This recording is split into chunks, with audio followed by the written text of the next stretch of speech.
வணக்கம். திண்ணைக்கு வந்த சொந்தங்களுக்கு என்னுடைய அன்பான வரவேற்புகள்.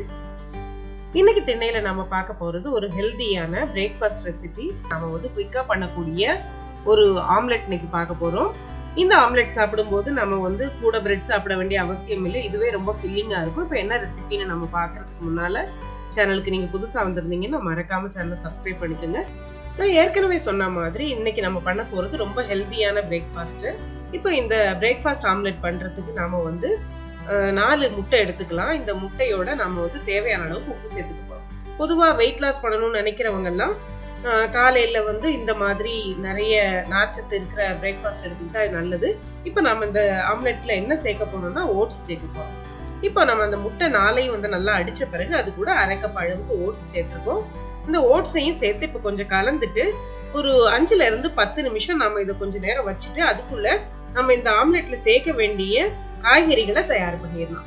இப்ப இன்னைக்கு நம்ம அந்த ஆம்லெட்ல நான் முட்டைக்கோஸ் சேர்க்க போறேன், கேரட் சேர்க்க போறேன்.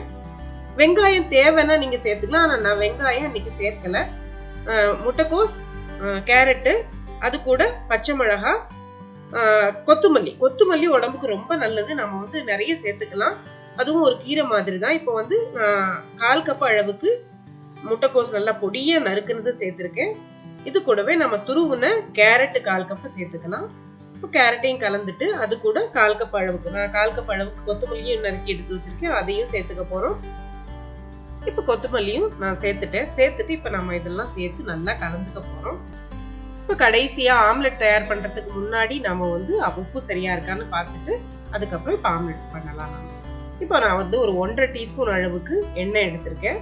அந்த எண்ணெய் கொஞ்சம் சூடான உடனே அதுல நான் ஒரு 1/2 கரண்டி அளவுக்கு இப்ப நான் நம்ம அந்த முட்டை கலவையை எடுத்து இப்ப இதுல தோசைக்கல்ல ஊத்திட்டு அதை நல்லா ஈவனா எல்லா பக்கமும் இந்த மாதிரி பரப்பி விட்டுக்குங்க.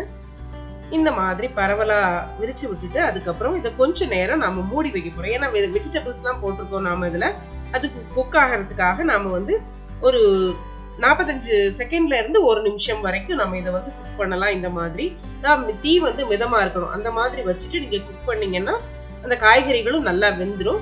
வெந்த பிறகு இந்த மாதிரி நம்ம திருப்பி போட்டுட்டு அடுத்த பக்கமும் அதே மாதிரி பொன்னிறமா வேக வர அளவுக்கு நம்ம வேக விட்டு எடுத்தோம்னா ரொம்பவே ஹெல்தியான பிரேக்ஃபாஸ்ட் தயாராயிரும். இது நல்லா பசி தாங்கும். குழந்தைங்களுக்கும் சரி பெரியவங்களுக்கும் சரி சாப்பிட்டா ரொம்ப ஃபில்லிங்கா இருக்கும். இதை நீங்களும் ட்ரை பண்ணி பாருங்க. எல்லாருக்கும் நிச்சயமா பிடிக்கும். இந்த ரெசிபி உங்களுக்கு பிடிச்சிருந்தா சேனலுக்கு நீங்க புதுசா வந்திருந்தீங்கன்னா மறக்காம சேனலை சப்ஸ்கிரைப் பண்ணிக்கோங்க. இன்னொரு நல்ல பதிவோட அடுத்து சந்திக்கலாம். நன்றி.